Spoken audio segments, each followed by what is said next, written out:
Welcome student. मैं पायल मित्तल आज आपको कक्षा 6 आमोदनी के पाठ 18 कदम्ब का पेड़ नामक कविता का अध्ययन कराऊंगी। इस कविता को सुभद्रा कुमारी चौहान ने बड़े ही सुंदर ढंग से प्रस्तुत किया है। अर्थात हम यह कह सकते हैं कि इस पाठ की कवित्री का नाम सुभद्रा कुमारी चौहान है। बच्चों,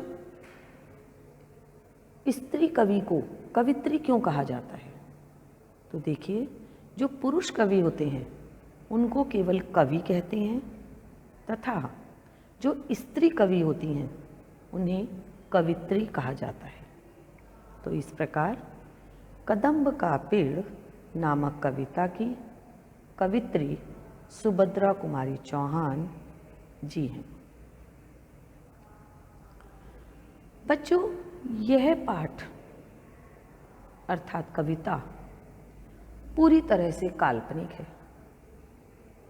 काल्पनिक मतलब इमेजिनेशन, कल्पना, ड्रीम, स्वप्न, जो कि आप सब लोग देखते हैं। फ्यूचर में हमें क्या बनना है, कैसा बनना है, हम सब अपने मन में सोचते रहते हैं, उसके लिए नए नए सपने देखते हैं और सपने में देखी हुई बातें कैसी होती हैं, उन्हें हमें कैसे पूरा करना है, यह सब हमारी कल्पना होती है।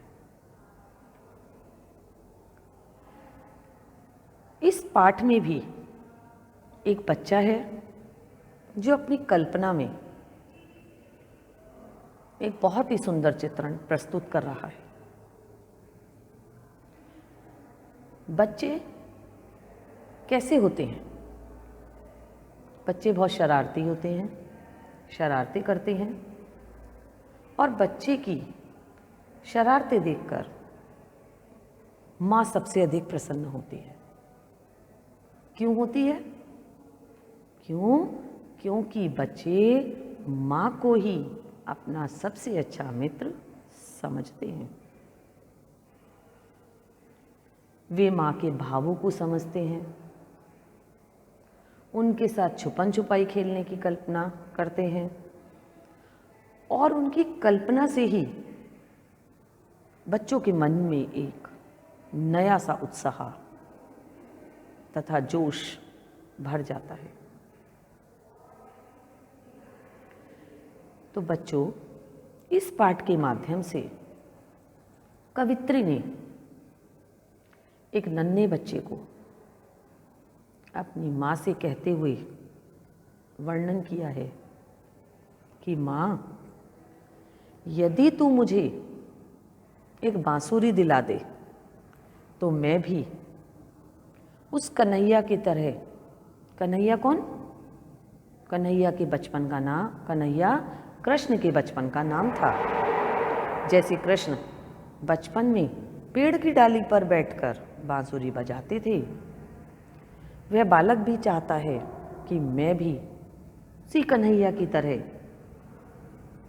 पेड़ की डाली पर बैठकर बांसुरी बजाऊं और तेरे साथ खेलूं। तो इस पाठ के माध्यम से कवित्री ने माता का पुत्र के प्रति प्रेम अर्थात वात्सल्य प्रेम को दर्शाया है तथा साथ ही साथ एक बच्चे के मन की इच्छाओं को बड़े सुंदर ढंग से अभिव्यक्त किया है। तो आइए बच्चों, पढ़ते हैं कदम्ब का पेड़ कविता। यह कदम्ब का पेड़ अगर माँ होता यमुना तीरे, मैं भी उस पर बैठ कन्हैया बनता धीरे धीरे। ले देती यदि मुझे बांसुरी तुम 2 पैसे वाली, किसी तरह नीचे हो जाती यह कदम्ब की डाली। तुम्हें नहीं कुछ कहता पर मैं चुपके चुपके आता, उस नीची डाली से अम्मा ऊंचे पर चढ़ जाता। वहीं बैठ फिर बड़े मजे से मैं बांसुरी बजाता, अम्मा अम्मा कह बंसी के स्वर में तुम्हें बुलाता। इन पंक्तियों में सुभद्रा कुमारी चौहान एक बच्चे के रूप में वर्णन करती हुई कहती हैं, उसकी कल्पनाओं को दिखाती हैं कि बच्चा कह रहा है कि माँ यदि यह कदम्ब का पेड़, कदम्ब किसको कहते हैं बेटा? पेड़ कहते हैं ट्री, और कदम्ब एक प्रकार का पेड़ होता है जिस पर कि कन्हैया यानी कृष्ण बैठा करते थे, कि यह कदम्ब का पेड़ एक होता, यमुना किरे हमारे घर के पास यमुना नदी होती, और यमुना नदी तीरे कहते हैं किनारा, यमुना नदी के किनारे पर अगर माँ एक कदम्ब का पेड़ होता तो मैं भी उस पर बैठकर कन्हैया यानी तेरा छोटा सा कान्हा बन जाता, उस पर बैठ जाता धीरे से जाकर और तेरा कान्हा कहलाता। और फिर तू मुझे एक छोटी सी बांसुरी, बांसुरी जो फ्लूट होती है बजाते हैं जिसको हम, 2 पैसे की आती है, तो वो मुझे छोटी सी 2 पैसे वाली बांसुरी ला देती, और फिर ये जो कदम्ब की डाली है थोड़ी सी नीचे हो जाती, जिससे कि मैं उस पर चुपके से जाता और तुझे तो कुछ नहीं कहता पर मैं चुपचाप ऊपर जाता और धीरे से उस नीची डाली से फिर नीचे आता, क्योंकि मेरा मन तेरे साथ शरारत करने का कर रहा था। और फिर वहाँ बैठकर मैं धीरे धीरे बांसुरी बजाता, और अम्मा जब मैं वो बांसुरी बजाता तो तुम मुझे वहाँ से देखती और मैं अम्मा अम्मा कहकर तुम्हें बंसी की आवाज़ में, मधुर आवाज़ में अम्मा अम्मा कहकर वहाँ से आवाज़ें लगाता। तो बच्चों आगे देखते हैं दूसरी पंक्तियों में, सुन मेरी बंसी को माँ तुम इतनी खुश हो जाती, मुझे देखने काम छोड़कर तुम बाहर तक आती, तुमको आता देख बांसुरी रख मैं चुप हो जाता, पत्तों में छिपकर धीरे से फिर बांसुरी बजाता। गुस्सा होकर मुझे डांटती कहती नीचे आजा, पर जब नहीं उतरता मैं हंसकर कहती मुन्ना राजा। नीचे उतरो मेरे भैया तुम्हें मिठाई दूंगी, नए खिलौने माखन मिश्री दूध मलाई दूंगी। तो बच्चों इन पंक्तियों में बच्चा फिर से कल्पना कर रहा है और कृष्ण कन्हैया बनने की का पूरा प्रयास कर रहा है। वो अपनी माँ को यशोदा माँ समझता है और अपने आप को कन्हैया मान रहा है। तो कहता है कि सुन मेरी बंसी को माँ, जब मैं बंसी से अम्मा अम्मा कहता तो तुम इतनी खुश हो जाती उस ध्वनि को सुनकर कि मेरी उस बंसी को सुनकर अपने सारे कामों को छोड़कर तुम मुझे देखने बाहर आ जाती, और जैसे ही तुम बाहर आती तुम्हें देखकर मैं फिर से चुप हो जाता और पत्तों में, पेड़ की डालियों के पत्तों में छिपकर फिर धीरे से बांसुरी बजा देता। अर्थात यहाँ पर बच्चा माँ के साथ लुका छिपी खेलने का प्रयास कर रहा है, छुपम छुपाई जैसे हाइड एंड सीक खेलते हैं, कि माँ को मनाने की, परेशान करने की, उनके साथ खेलने का पूरा प्रयास कर रहा है। और जब माँ मुझे नहीं देखती तो क्या करती, गुस्सा होकर मुझे डांटती, कहती नीचे आजा। जब माँ को मैं नहीं दिखाई देता तो माँ गुस्से में मुझे डांटती और नीचे आने के लिए कहती, पर जब नहीं मैं नीचे आता, उनके कहने पर भी जब मैं नहीं आता तो फिर वो मुझे मनाने के लिए बड़े प्यार से हंसते हुए दुलार से कहती, अरे मेरे मुन्ने राजा नीचे आजा। यदि तू नीचे आएगा मेरे भैया, कभी वो मुझे मेरे भैया कहती, कभी मुन्ने राजा कहती और नई नई चीज़ों के प्रलोभन देती। कभी वो मुझे मिठाई देने का लालच देती, कभी नए खिलौने देने का, कभी कहती मैं तुझे माखन मिश्री दूंगी और कभी कहती कि मैं तुझे दूध मलाई दूंगी, पर तू नीचे आ जा, मेरी नज़रों से ओझल मत हो। तो बच्चों, अब हम आगे की पंक्तियां देखते हैं। बच्चे की कल्पना अभी पूरी नहीं हुई है। वो माँ को कभी परेशान करना चाहता है और परेशान करते हुए भी प्रसन्न हो रहा है। परेशान का मतलब उन्हें दुखी नहीं कर रहा, रिझा रहा है, प्रसन्न कर रहा है, माँ के साथ खेलना चाह रहा है। तो बच्चा कहता है, मैं हंसकर सबसे ऊपर की टहनी पर चढ़ जाता, एक बार माँ कह पत्तों में वहीं कहीं छिप जाता। बहुत बुलाने पर भी माँ जब मैं न उतर कर आता, तब माँ का हृदय तुम्हारा बहुत विकल हो जाता।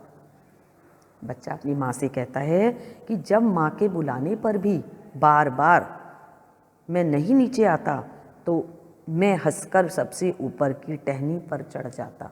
माँ ने बहुत प्रलोभन दिए बुलाने के, परंतु मैं नहीं आया और माँ के साथ खेलने के बहाने मैं और ऊपर की टहनी, टहनी कहते हैं डाल, पेड़ की डाल पर और ऊपर तक चढ़ जाता और फिर एक बार माँ कह पत्तों में वहीं कहीं छिप जाता।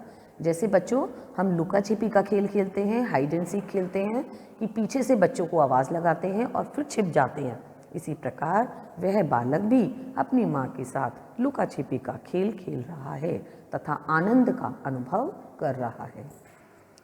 वह पत्तों में से अपनी माँ को आवाज़ लगाता, माँ माँ कहता और फिर वापस पत्तों में ही छिप जाता। बहुत बुलाने पर भी माँ जब मैं न उतर कर आता, माँ बार बार बच्चे को बुलाने का प्रयास कर रही है, परंतु बालक कहता है कि जब माँ के बुलाने पर भी मैं नहीं नीचे आया, नीचे उतर कर नहीं आता, तब माँ तो माँ होती है, माँ तो थोड़ी देर अपने बच्चे को ना देखे तो परेशान हो जाती है। तो यहाँ भी क्या हुआ बच्चों, जब माँ ने अपने बच्चे को नहीं देखा, उसकी आवाज़ तो वो सुन रही है परंतु उसे देख नहीं पा रही, तो माँ का हृदय, क्योंकि बहुत कोमल होता है, माँ का हृदय तुम्हारा बहुत विकल हो जाता। जो बहुत ही कोमल है, जिसे कभी परेशान नहीं करना चाहिए, ऐसा माँ का हृदय बहुत अधिक विकल मतलब दुखी, परेशान, बेचैन, व्याकुल सा हो जाता कि मेरा बालक कहाँ चला गया।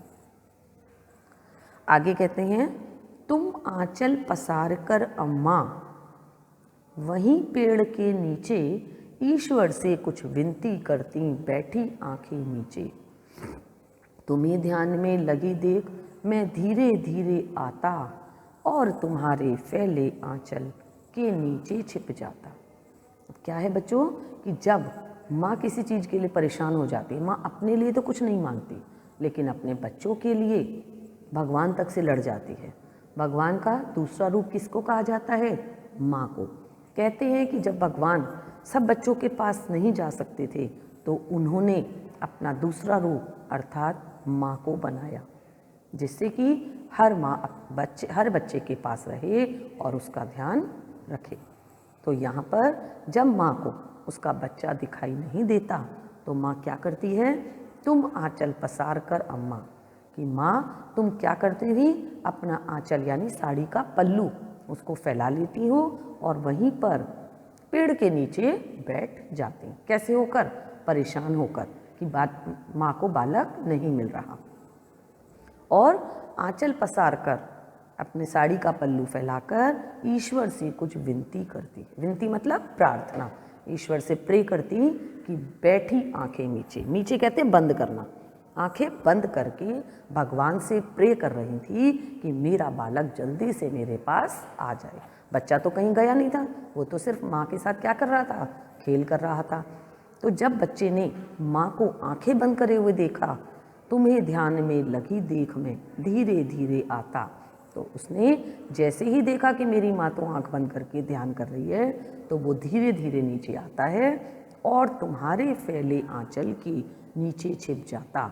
और जो माँ ने आंचल फैलाया हुआ था, पल्लू फैलाया था, उस पल्लू के नीचे आकर छुप जाता, अर्थात उनकी गोद में बैठ जाता।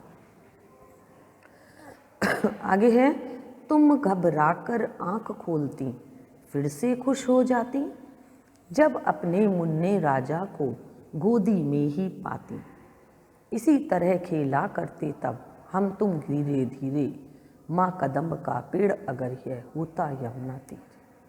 इन पंक्तियों में कवित्री वर्णन कर रही है कि बच्चा कहता है कि माँ, जब मैं तुम्हारी गोदी में आकर बैठ गया तो तुम घबरा कर आँख खोल दी, क्योंकि माँ तो ईश्वर से प्रार्थना कर रही थी कि उसका बच्चा नहीं मिल रहा है, और तो बच्चा आकर गोद में बैठ गया तो माँ तो एकदम से घबरा गई, और घबरा कर जैसे ही वो आँख खोलती है और गोद में अपने बच्चे को पाती है तो वह फिर से खुश हो जाती है।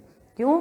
क्योंकि माँ अपने बच्चे की गलतियों को हमेशा क्षमा कर देती है। जब अपने मुन्ने राजा को गोदी में ही पाती, गोदी मतलब लैप, जैसे लैपटॉप रखते हैं ना, टॉप गोद में रखने वाला, तो गोदी कहते हैं गोद, लैप। तो वह जब अपने मुन्ने राजा को अपनी गोद में पाती तो वह फिर से खुश हो जाती। इसी तरह खेला करते जब हम तुम धीरे धीरे। तो बच्चा कह रहा है अपनी माँ से कि माँ, यदि इसी प्रकार से हम, जैसे हम आज खेले हैं, इसी प्रकार से खेला में खेल, गेम, रोजाना गेम खेलते, तब हम तुम धीरे धीरे, हम तुम दोनों धीरे धीरे खेलते। पर कब खेलते?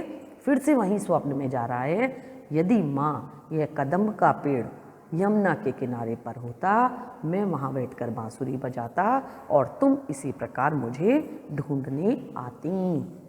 तो इस प्रकार इस कविता के माध्यम से बच्चे ने अपनी कल्पना को माँ के साथ साझा किया है, समझा है, और वह अपने सारे उन ड्रीम को पूरा करना चाहता है। तो बच्चों, इस प्रकार हमने ये पाठ का भावार्थ पढ़ लिया। तो आइए इसके शब्दार्थ देखते हैं।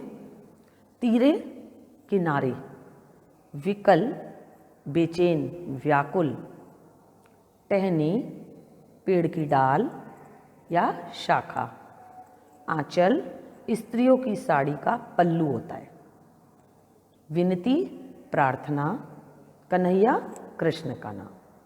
तो बच्चों, ये भावार्थ हमने यहाँ पर समाप्त किया। आप इसका ध्यानपूर्वक पाठन करेंगे। धन्यवाद।